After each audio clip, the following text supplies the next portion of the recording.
जैन समाजाच्या आर्थिक, सामाजिक आणि शैक्षणिक विकासासाठी महाराष्ट्र शासनाने स्थापन केलेल्या जैन अल्पसंख्याक आर्थिक विकास महामंडळास 15 कोटी रुपयांचा प्राथमिक निधी मंजूर झाला आहे.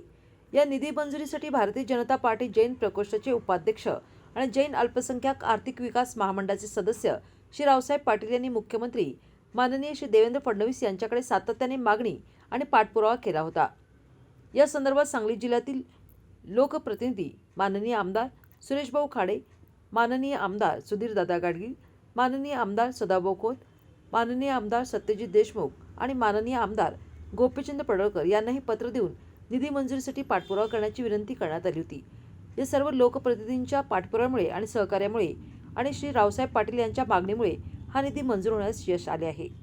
महामंडळाचे अध्यक्ष श्री ललितभाई गांधी यांनी देखील नुकत्याच पार पडलेल्या नागपूर हिवाळी अधिवेशनात या निधी मंजुरीसाठी विशेष पाठपुरावा केला.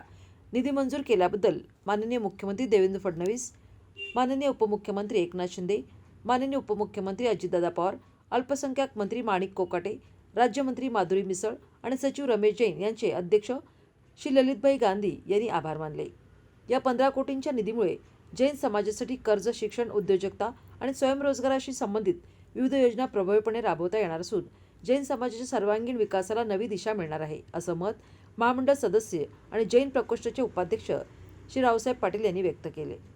राज्य जैन अल्पसंख्याक आर्थिक विकास महामंडळाची स्थापना होऊन जवळजवळ 1 वर्ष झालं, पण अद्याप या महामंडळाला कुठला निधी उपलब्ध नसल्यामुळं सगळंच काम थांबलं होतं.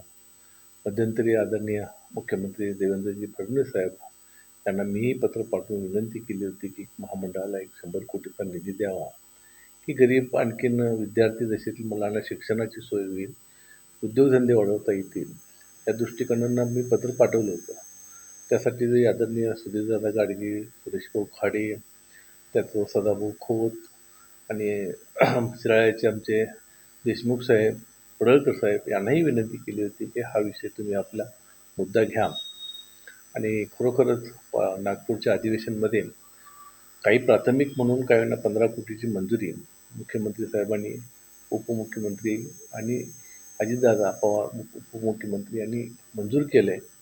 हा 15 कोटी जरी निधी कमी असला तरी कार्यक्रमाला किंवा ह्या महामंडळाला एक चांगल्या पद्धतीनं काम करायला सुरुवात झाली असं म्हटलं तर वावगं ठरणार नाही.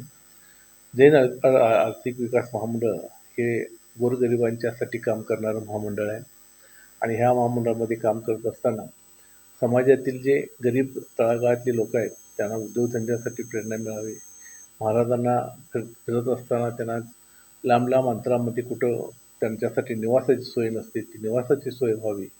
जे मुलं ग्रामीण भागातले आहेत त्यांना छोटा मोठा उद्योग करायचा असलं तर 10 लाखापर्यंत कर्ज उपलब्ध व्हावं आणि त्याचं व्याज महामंडळ देईल अशा पद्धतीने ही रचना आहे. आणि लवकरच आम्ही महामंडळाचं ऑफिससुद्धा मुंबईमध्ये सुरू करतो आहे. त्यासाठी लागणारा सगळा स्टाफ, त्यासाठी सुद्धा 40 लाख रुपये मंजूर केलेले आहेत. त्यामुळं पुढच्या 15-20 दिवसामध्ये महामंडळाचं चांगलं काम होईल.